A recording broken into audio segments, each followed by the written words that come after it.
March 12, 2026, 7:23 a.m.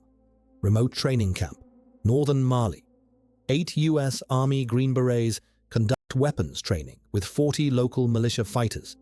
Standard counterterrorism partnership. Standard mission. The Americans have been training this militia for 6 weeks, teaching tactics, teaching marksmanship, teaching small unit operations, everything needed to fight terrorist groups that plague the region. The militia has been attentive, eager, professional, learning quickly, showing promise, building trust. Or so the Americans thought. Because what the Green Berets don't know is that 15 of the 40 militia fighters aren't allies. They're infiltrators.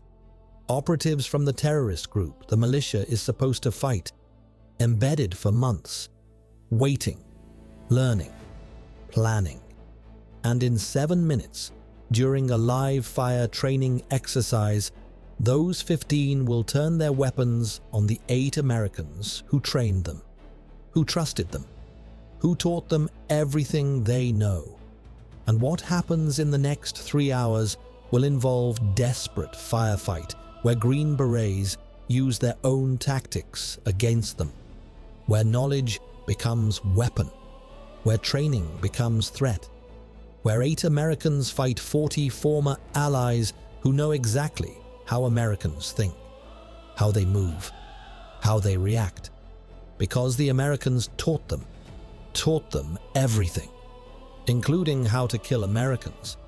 And why this betrayal reveals systematic infiltration of partner forces across Africa, reveals that terrorist groups have been embedding operatives in militia units for years, learning American tactics, waiting for opportunity, preparing for moment when they can strike, when they can kill the trainers, when they can prove that partnership is vulnerability, that trust is weakness, that teaching creates enemies as capable as teachers. The numbers are devastating. 8 Green Berets against 40 militia fighters. But not just any militia. Militia trained by those same Green Berets. Militia who know their tactics, know their procedures, know their capabilities, know their limitations, know everything Americans taught them over 6 weeks. That's not advantage. That's catastrophe. That's fighting enemy who thinks like you, who moves like you, who anticipates like you, because you taught them, specifically, deliberately, thoroughly. Now that knowledge kills. Now the training threatens. Now that partnership becomes betrayal. And 8 Americans must survive against 40 fighters using American tactics, must adapt against their own doctrine, must improvise against their own training, must win against enemies they created. That's not just combat. That's psychological warfare. That's fighting mirror image. That's impossible situation where every tactic is known, every maneuver is predicted, every response is anticipated, because the enemy learned from you, learned everything, then chose to kill you with it. Stay with me, because what happens during those 3 hours reveals more than just betrayal, reveals how widespread infiltration is, and why discovering it during firefight matters more than surviving the firefight itself. Captain Mike Chen commanded the Green Beret training team. 16 years Army, 12 years Special Forces. This was his 8th foreign training mission. He trained militia in Iraq, in Afghanistan, in Colombia, in Philippines, knew the risks, knew that some trainees would defect, would join enemies, would use training against Americans eventually, but never during training, never during partnership, never while Americans were present and vulnerable. That was unthinkable. That violated every cultural norm, every military tradition, every human expectation. You don't kill your trainers. Don't kill those teaching you. Don't kill partners. Not during training. Not face to face. Not with weapons Americans provided. That's what Chen believed. What every Green Beret believed. What 6 weeks of training reinforced. Trust built through shared hardship. Through training together. Through partnership. That trust was about to be shattered. Violently. Completely. At 7:30 a.m., Chen's team conducted live-fire exercise. Standard training. Militia fighters practiced movement under fire. Practiced suppression. Practiced tactical maneuvers. Americans supervised. Corrected mistakes. Praised improvement. Normal training day. Normal exercise. Until it wasn't. Until 15 militia fighters suddenly turned their weapons on the Americans. Opened fire at close range, 20 yards, point blank. No warning, no hesitation, just sudden violence. Chen's team dove for cover, returned fire, assessed instantly, surrounded, outnumbered 5-1, fighting people who knew their tactics, knew their weapons, knew their doctrine, because Americans taught them everything. Now that knowledge was killing tool. Now training was weapon. Now partnership was ambush. At 7:32 a.m., 2 minutes into firefight, 1 Green Beret was hit. Sergeant Tom Williams. Leg wound. Serious but not fatal. Chen's team consolidated position. Behind vehicles. Behind equipment. Creating defensive perimeter. But militia had advantage. Knew exactly where Americans would position. Knew exactly how they'd defend. Knew exactly what tactics they'd use, because they'd trained for 6 weeks doing exactly this, practicing exactly these movements, learning exactly these responses. Now they use that knowledge, positioned to counter American tactics, maneuvered to exploit American doctrine, attacked knowing exactly what Americans would do. That's not normal combat. That's fighting yourself. That's impossible advantage for enemy. That's why 8 Americans were in desperate situation. Chen radioed for help. Any station, Sabre 6. We are under attack by our own militia. 8 Americans. 1 wounded. Approximately 40 hostiles. They've turned on us. We're outnumbered and surrounded. Request immediate QRF. The response was confusion, then alarm. Sabre 6, confirm. Your militia has attacked you. Chen confirmed while shooting. Affirmative. They're using our tactics against us. We need help now. Grid coordinates follow. The quick reaction force was 90 minutes away. French Foreign Legion outpost. Closest friendly forces. Chen's team had to survive 90 minutes. Against 40 fighters who knew everything about them. 90 minutes of fighting mirror images. 90 minutes of tactical chess against opponents who knew every move. 90 minutes that would determine whether betrayal succeeded, whether infiltration paid off, whether 8 Americans died teaching enemies how to kill them. At 8 a.m., 30 minutes into firefight, Chen's team was running low on ammunition. Each Green Beret carried 7 magazines, 210 rounds, but sustained firefight depletes ammunition fast. Return fire, suppression, target engagement. Each man had maybe 3 magazines left. 90 rounds, 60 minutes until help arrived. Math didn't work. Chen needed to change tactics. Couldn't fight conventionally. Couldn't use doctrine that militia knew. Had to improvise. Had to do unexpected. Had to think outside the training. Outside the tactics. Outside everything he'd taught militia. That was only advantage. Do what they don't expect. What wasn't in training. What doctrine doesn't cover. That's adaptation. That's survival. That's how you fight enemies who know your tactics. You abandon tactics. You create new ones. You improvise constantly. You never repeat. You never predict. You never do what training says. You do opposite. You do unexpected. You survive through chaos that training doesn't cover. Chen ordered withdrawal, not retreat. Strategic repositioning. To better defensive position. Old brick building. 200 yards away. Solid walls. Good fields of fire. Defensible, but required movement under fire. Exposed movement. Dangerous movement. Militia would expect it. Would know it. Would position to interdict. Because Americans taught them. Taught them exactly how to conduct tactical withdrawal. Taught them exactly how to position to stop it.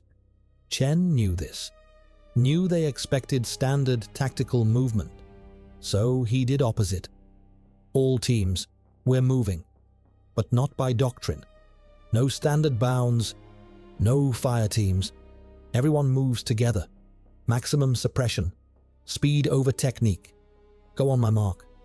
That wasn't taught. That wasn't doctrine. That wasn't what militia expected. That was improvisation. That was chaos.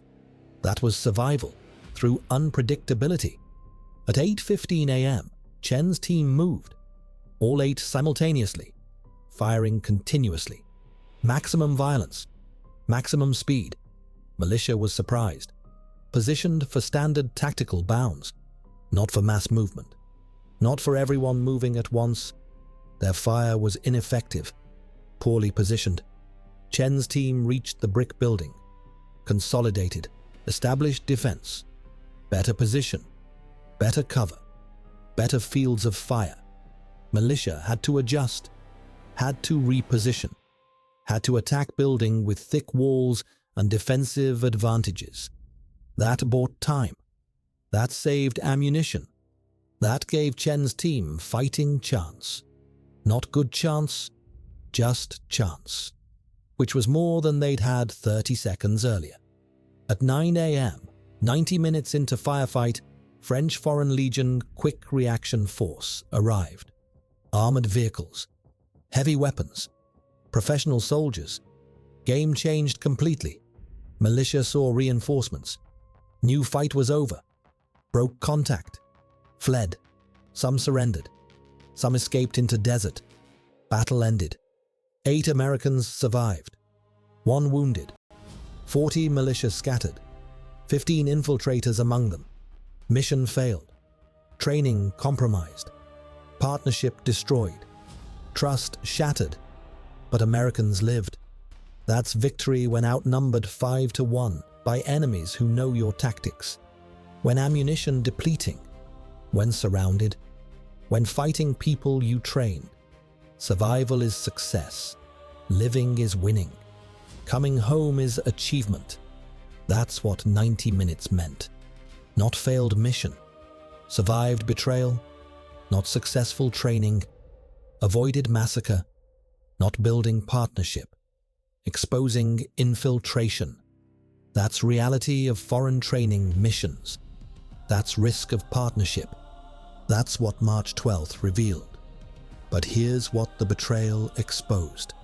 Here's what investigating the militia revealed. Here's how widespread infiltration is, and why this attack was test for larger operation planned across multiple African countries.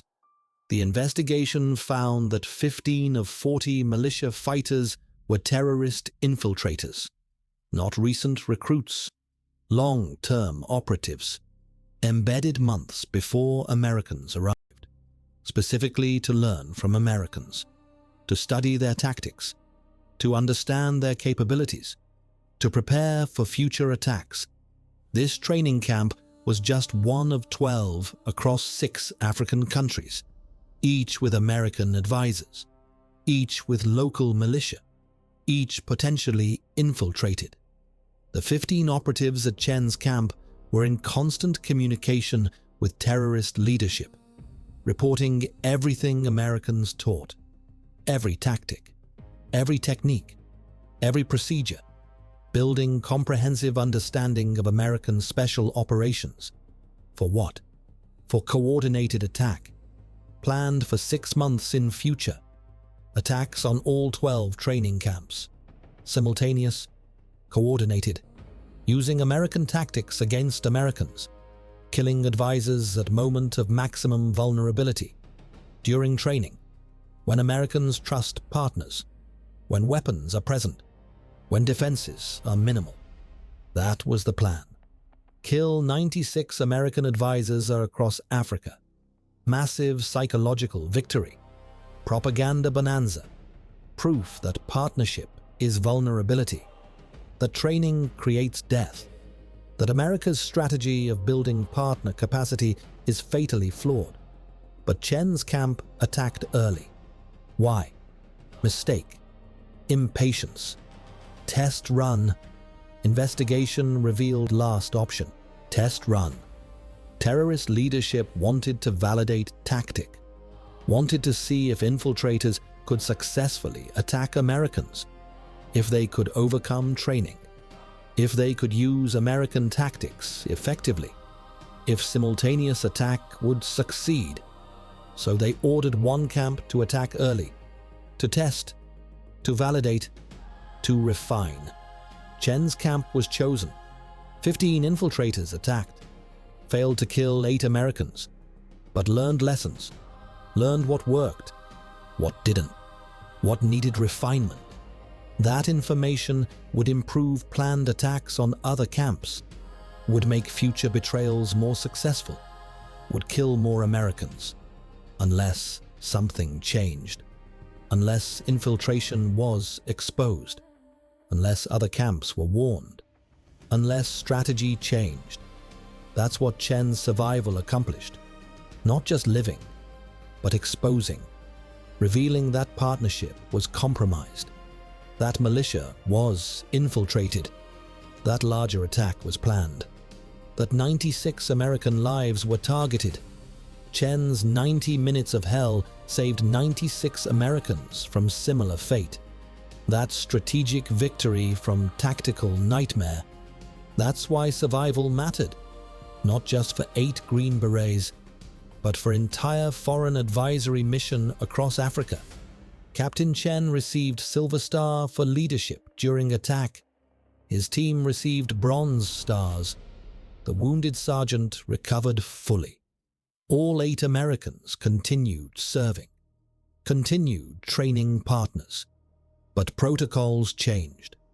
Background checks enhanced. Security increased. Training modified. Trust maintained, but verified. Partnership continued, but carefully. Because alternative was worse. Abandoning partners meant abandoning regions. Meant terrorist safe havens. Meant ungoverned spaces. Meant threats growing. American strategy required partnership, required training, required risk, but not blind trust, not vulnerable positioning, not ignoring infiltration threat. That's what March 12th taught. That partnership is necessary but dangerous. That training is valuable but risky. That trust is essential but must be verified. That foreign advisory missions work but require constant vigilance. That's new reality. That's post-March 12th doctrine. That's how American military continues building partner capacity while acknowledging infiltration threat, while accepting that some partners will betray, while preparing for attacks from those being trained. That's modern warfare complexity. That's gray zone challenge. That's what 8 Green Berets survived, what 96 others avoided, what systematic infiltration revealed, what coordinated attack exposed before execution. That's everything. The 15 infiltrators who attacked Chen's team were tracked, hunted, killed or captured within months, some in Mali, some in neighboring countries, all identified, all targeted, all eliminated. Terrorist leadership who ordered test attack was killed by drone strike. Organization was disrupted. planned attack on 12 camps was prevented. 96 American advisors continued training, continued building partnerships, continued mission, because betrayal didn't stop mission, just refined it, just improved security, just validated that infiltration threat is real, is serious, is manageable. 8 Green Berets proved that, survived attack by 40 militia using American tactics, survived because they adapted, because they improvised, because they abandoned doctrine that enemies knew, because they created chaos that training doesn't cover, because 90 minutes of hell proved that American special operators can survive even when enemies know their tactics, know their training, know their doctrine, can survive through adaptation, through innovation, through refusal to die. That's what March 12th demonstrated. That infiltration threatens but doesn't guarantee success. That betrayal creates surprise but doesn't ensure victory. That 40 fighters using American tactics can still lose to 8 Americans who abandon tactics, who improvise, who survive. That's special forces. That's Green Berets. That's what foreign training missions face, what they overcome, what they survive. Even when partners become enemies, even when trust becomes betrayal, even when 90 minutes determines whether strategy survives, whether partnerships continue, whether American advisors live. Chen's team answered those questions through survival, through victory, through exposing infiltration before larger attacks succeeded. That's March 12, 2026. That's 8 Americans against 40 former allies. That's 90 minutes of fighting mirror images. That's everything about modern warfare, everything about gray zone, everything about partnership risk, everything about infiltration threat, everything about survival through adaptation, everything